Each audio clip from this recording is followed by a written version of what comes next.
I'm here today with President Jonathan Brand, President of Cornell College. Jonathan, thanks for being here. Of course, Justin. Well, I'm especially excited to have you, being a Cornell alumni, and I really want us to focus today on leadership. You have a lot of experience in that area and leading different colleges. The most recent being Cornell over the last 11 years. So I want to put you on the spot to start with and think back to 11 years ago when you first came to Cornell College. And I'm curious, when you're coming into a new organization, what do you do to build that culture, that ideal culture with faculty and staff? Yeah, well, thanks. So it's amazing. Let me just say, so at the end of this academic year, in just a couple of months, it's going to be 12 years. And yeah, and it has flown by like I can't imagine. And I often reflect on the fact that when you interview for a job, you talk to a lot of people. You know, at Cornell, you meet with students, faculty, staff, trustees. You get a sense of the place, but you really never fully understand an organization, I don't think, until you're really in it. Yeah. So when I got to Cornell, almost 12 years ago, I had a set of questions for a group of faculty and staff. Students weren't there because it was middle of the summer. And I had a number of questions that I wanted to ask people as I sort of tried to collect information about Cornell's history, about what makes it tick, about its culture, about its priorities, about people's greatest fears and greatest dreams, as a way of sort of figuring out what next steps ought to be. I mean, I think most leaders would say you start with conversations because you have to know what you don't know, which is basically everything. So that was really the focus, more than anything, was talking to people. And on campus, in my first year, I committed to meet every single trustee where they live around the country, again, for similar conversations, figure out what makes Cornell tick. Wow.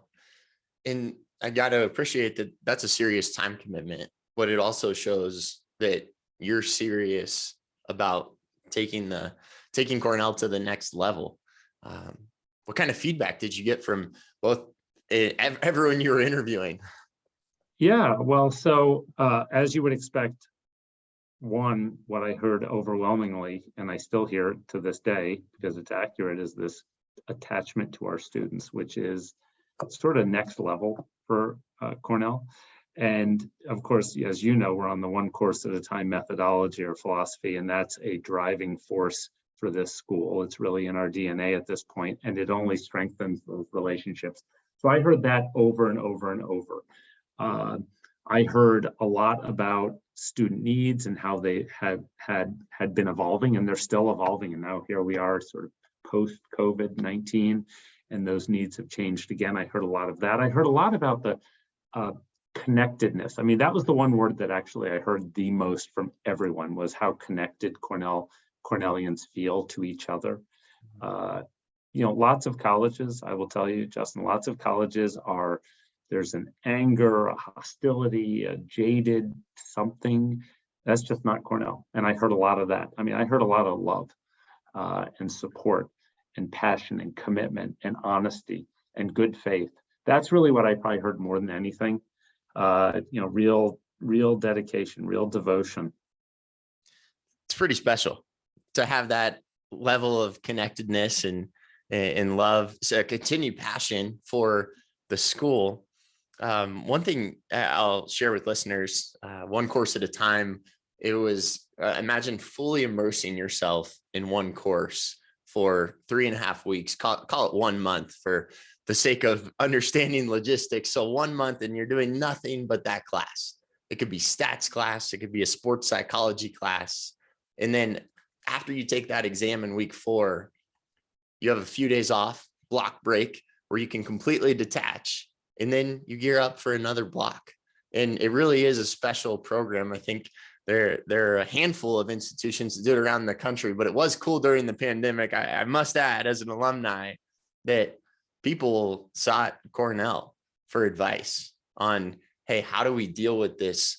How do we deal with the pandemic? And one of the things that came up was block plans. So it was really cool to see Cornell get to lead through that. Any comments from your perspective there? Yeah. Yeah. Well, I will say, I mean, it was one of our greatest moments. And in fact, I was just looking this weekend at the front page of the New York Times from October 2020, and there's Cornell College being recognized for our low COVID-19 rates, which I really attribute to the one course at a time methodology. We received a lot of calls from a lot of schools. And two things. One, we're like, well, here's how we do it. And two, we have a 40-year head start, so good luck. I mean, really, we realized that the playing field had been completely leveled. There was not one school that had an advantage over another school. And if you're going to have to get through a pandemic, a global pandemic, the block system, there is no methodology that is better. And so we really relied on that. And boy, did it make a difference for us. Yeah, no doubt. It's really cool. And I imagine you weren't alone in feeling proud of the school that you get to call your own in that moment. Yeah, well, in fact, let me tell you, Justin, again, you're only as good as your team. You're only as good as the people you work with. And I don't just mean the executive team, I mean faculty and the staff. So I have it in my inbox, a couple of emails that I'll just never delete. And one of them that I have is from an English professor when in March of 2020, every school across the country basically had to pivot to online learning. And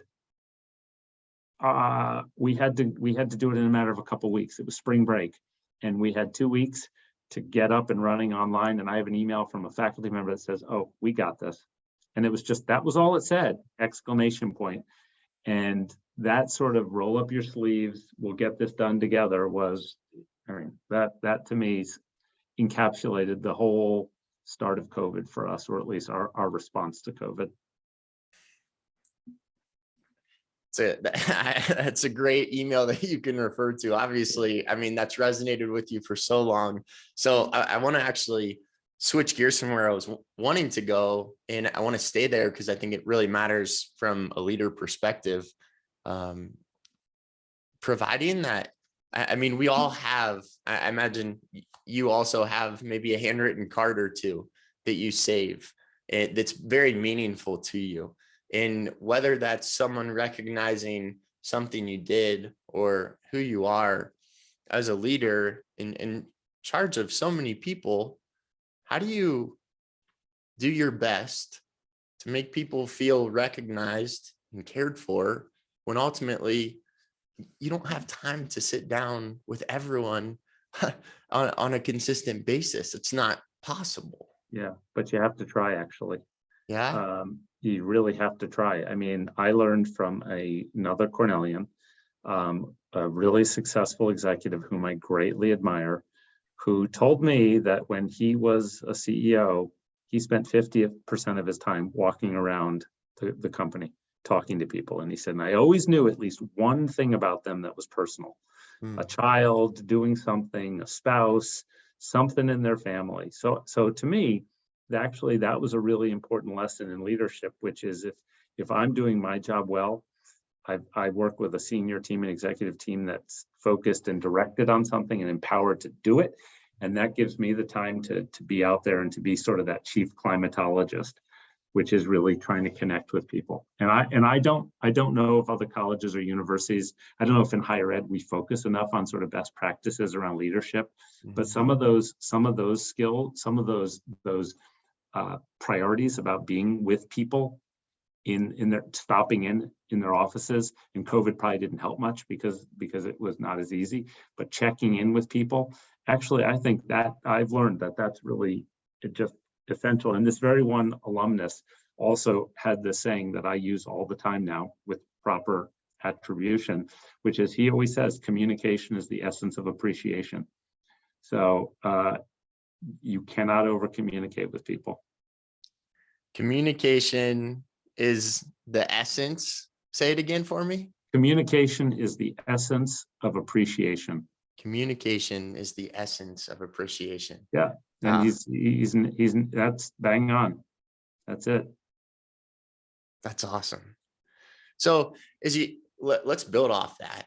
And I think sometimes people see titles and inherently assume someone is a leader or maybe even a good leader, or else they wouldn't be there, right? And that's not always the case, right? Just because you have the title of what someone imagines a leader should be, that doesn't mean they are a good leader. And so what would you have to say to people who don't have that title, that assumes leadership? How do you encourage people to be leaders, whatever their role is? Yeah, right. Well, there's the art and science of leadership. Everyone's a leader. So I mean, the key, I think, is one, having a plan or a path or a focus or a set of priorities where everyone can look at what they're doing and figure out how they connect to that strategic plan. You know, it's interesting for anyone who thinks that as you move up in an organization, that intelligence moves with people as they move through an organization, they're wrong, right? It doesn't work that way.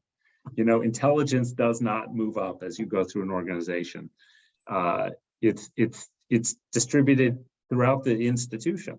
So I think it's really ensuring that people are connected to what you're trying to accomplish, the mission, and frankly, the strategic priorities.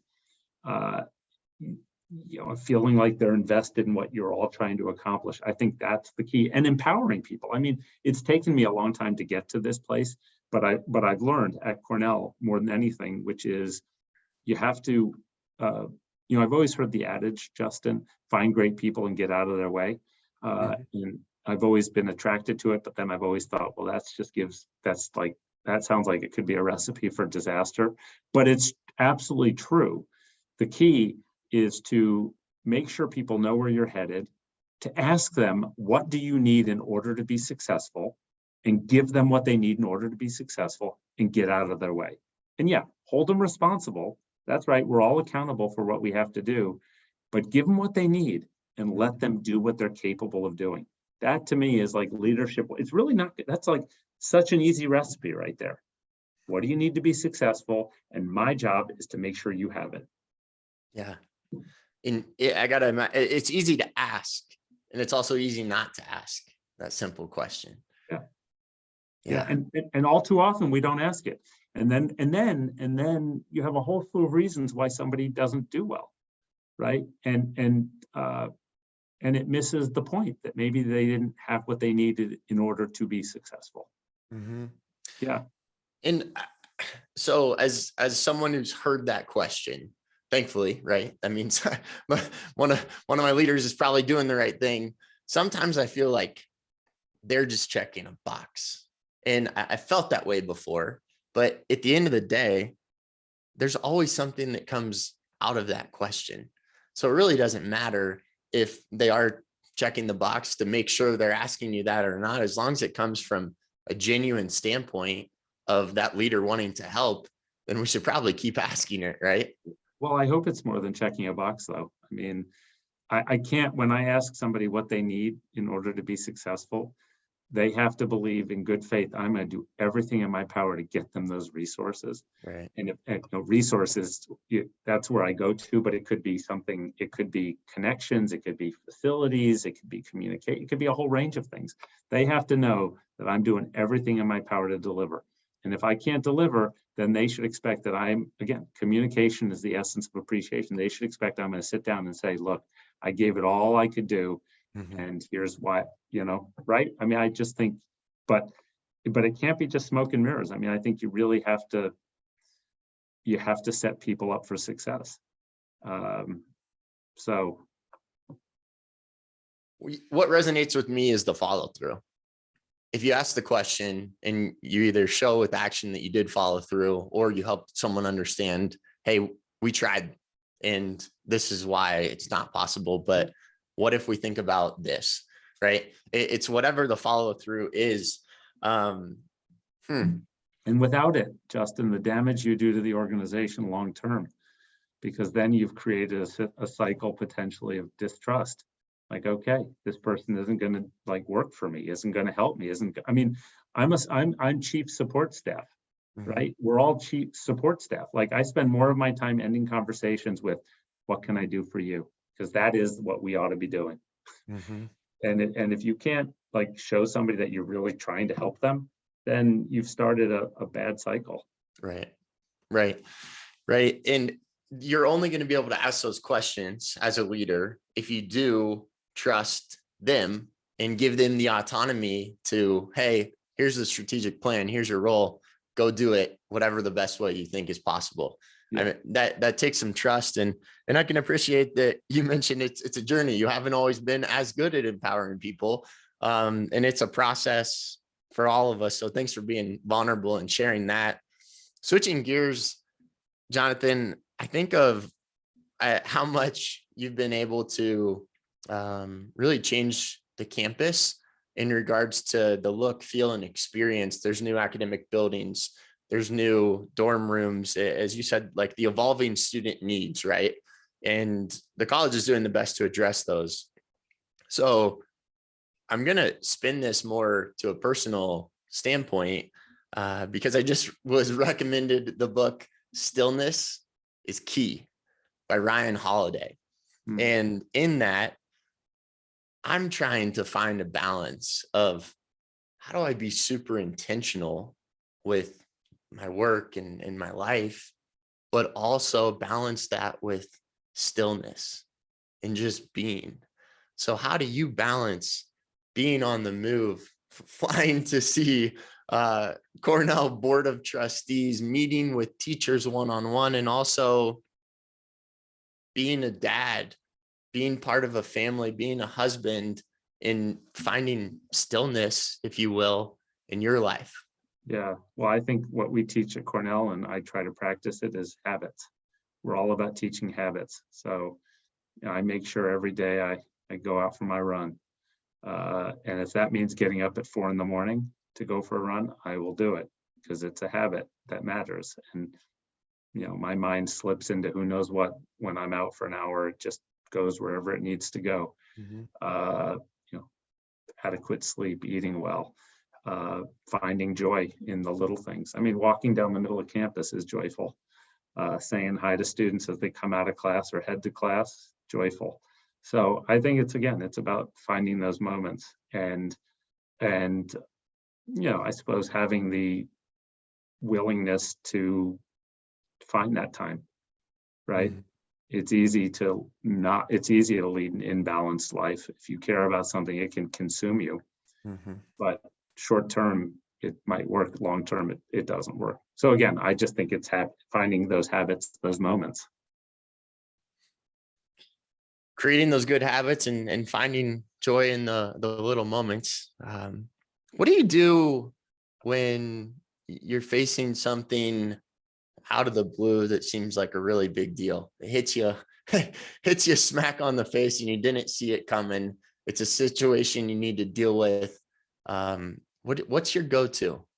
What do Oh, you a lot do? of people. I go to people. I Yeah. talk to people. And I'm somebody who uh, tries not to maintain a to-do list. I like to get things done really quickly. I try to slow myself down and let things sort of mature in my brain a little bit.